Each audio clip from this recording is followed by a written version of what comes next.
Senator Kennedy.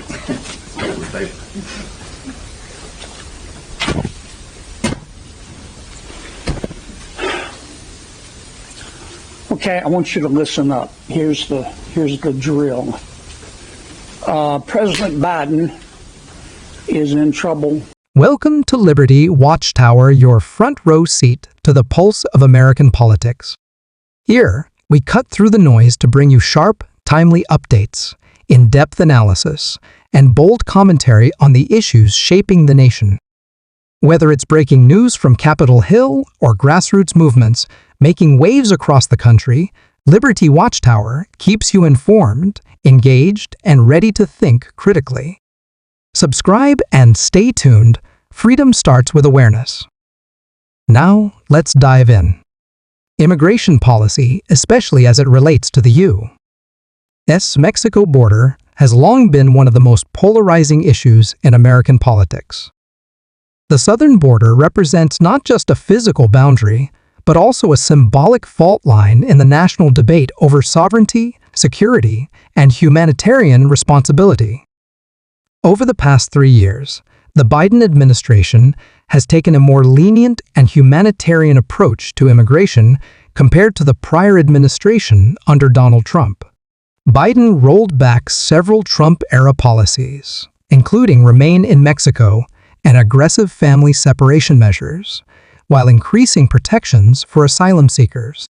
These actions were applauded by progressive Democrats and immigrant advocacy groups, but they also drew intense criticism from Republicans, border state officials, and even some moderates who saw them as contributing to rising levels of illegal border crossings. Senator Kennedy.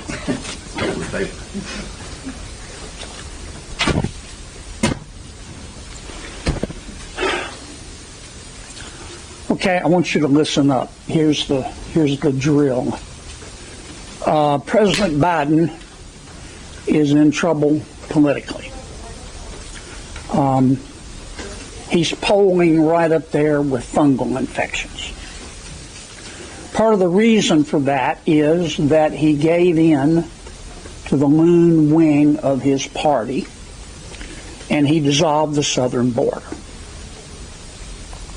Now, 5 months before an election, he has to appear to be willing to do something about it, hence this executive order.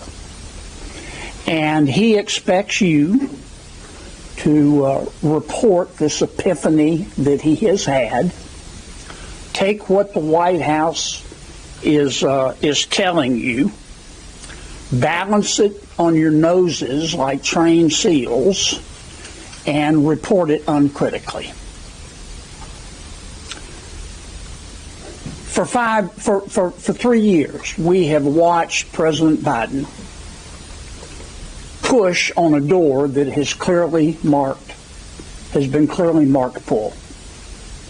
He's mismanaged Congress, COVID, the national debt, the economy, inflation, crime, Afghanistan, Iran, the war in Gaza, the war in Ukraine, and now, of course, the border. And every time, I think the president has hit rock bottom. He has managed to find a shovel and continue to dig. Hence, this executive order.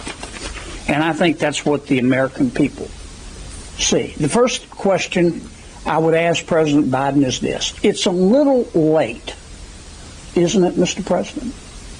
It's a little late. You can't make this cat walk backwards. The president's border policies have allowed 8 million people to come into our country illegally. If you try to come into our country today illegally, you are a sucker. You are a sucker. All you have to do is present yourself at the southern border. Now, for 3 years, President Biden told us all, there is no crisis at the southern border, for reasons clearly stated on the teleprompter. And his plan to deal with the crisis at the border was to pretend that there wasn't a crisis at the border. Some of you reported that. Some of you didn't. Well, when the American people figured it out, because they may be poorer under President Biden, but they're not stupid. As the 2024 election cycle heated up, immigration surged to the top of voters' concerns. Record numbers of migrants arriving at the southern border, combined with images of overwhelmed Border Patrol agents and strained local services, led many Americans, regardless of political affiliation, to demand action. Polling increasingly showed that President Biden was vulnerable on the issue of immigration and border control, with many seeing him as reactive rather than proactive.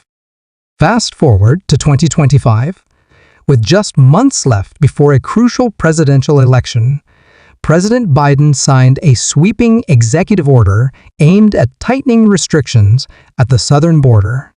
While the administration framed this as a necessary and pragmatic move, critics, particularly from the Republican Party, saw it as a political pivot born out of electoral desperation. One of the most vocal and colorful critics of this shift is Senator John Kennedy, a Republican from Louisiana known for his sharp wit, Southern charm, and unapologetically blunt rhetoric. In a scathing and sardonic statement directed at both the administration and the press, Kennedy condemned the executive order as a last-minute political stunt designed to manipulate public perception. Kennedy's remarks, heavy with sarcasm and political theater, reflect a broader Republican narrative that Biden's border policies have been a failure from the start, and that this sudden shift is not about national security or rule of law, but about salvaging a troubled presidency in time for that next election. His statement not only attacks the president's credibility and leadership, but also challenges the media's role in how the administration's policy decisions are reported and understood by the American public. The Biden administration shifted its strategy. It then said, well, we know there's a crisis at the border, but we don't have any authority to fix it. That didn't work either, because the American people aren't cell deep stupid. So now he has decided to tell you that he has been born again. He has had an epiphany. He is now a border hawk. And that's what he wants you to report. Look, you can cut the hypocrisy with a knife. You know, I have seen the good side of politics, but I've also seen the dark side. I spent 25 years in the major leagues of Louisiana politics before I was sent down to the minors here in Washington. I have seen the good side, but I've seen the dark side. And this is one of the most cynical things that I have ever seen a politician attempt to do 5 months before an election. It is insulting. It is cheap. It is contemptuous. And the American people see that. And I hope you do too.